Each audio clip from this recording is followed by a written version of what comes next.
السلام علیکم۔ آج میں آپ کو بتانا چاہوں گا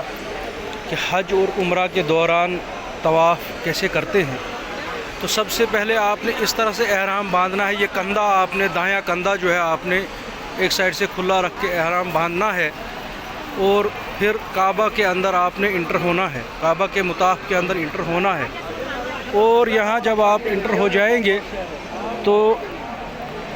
جب آپ نے طواف شروع کرنا ہے تو وہ حجر اسود سے آپ نے طواف شروع کرنا ہے۔ یہ کعبہ ہے اور حجر اسود کیونکہ یہاں بہت زیادہ بھیڑ ہوتی ہے، اس لیے حجر اسود کو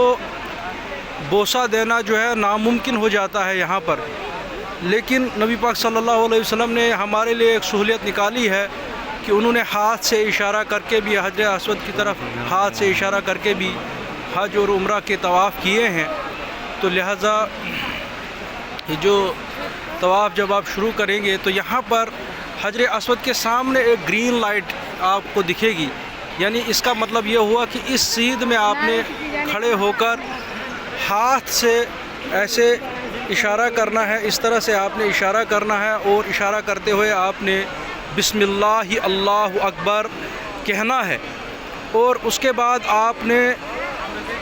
طواف کے جو 7 چکر ہیں، پہلے 3 چکر میں آپ نے دوڑ لگانی ہے،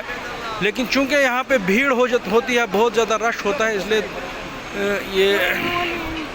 کیا کہتے ہیں، یہ دوڑ لگانا ناممکن ہے۔ لہٰذا آپ نارمل جیسے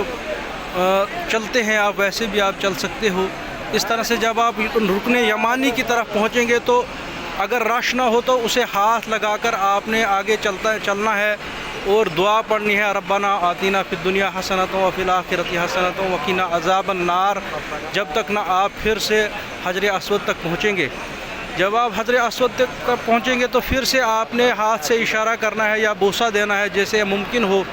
تو پھر سے اسی طرح سے آپ نے دوڑ کر 3 چکر لگانے ہیں، اور آہستہ آہستہ سے چل کر نارمل طریقے سے چل کر 4 چکر لگا کر آپ کا ایک طواف پورا ہو جائے گا۔ جب آپ کا طواف پورا ہو جائے گا اس کے بعد آپ نے یہاں سامنے صفا کی طرف جو راستہ جاتا ہے وہ بھی میں آپ کو دکھاؤں گا، تو وہاں پر آپ نے پہلے زمزم کا پانی پینا ہے، پورا پیٹ بھر کر آپ نے زمزم کا پانی پینا ہے، پھر صفا مروہ کی سعی کرنی ہے۔ تو یہ کچھ طریقہ تھا جو میں نے آپ کو بتایا کہ طواف کیسے کرنا ہے۔ یہ گرین لائٹس ہیں جہاں سے شروع کرنا ہے، اور یہیں پہ آپ کا طواف جو ہے وہ ختم بھی ہو جائے گا اس کے سامنے۔ ربنا آتینا فی الدنیا حسنۃ وفی الآخرۃ حسنۃ وقنا عذاب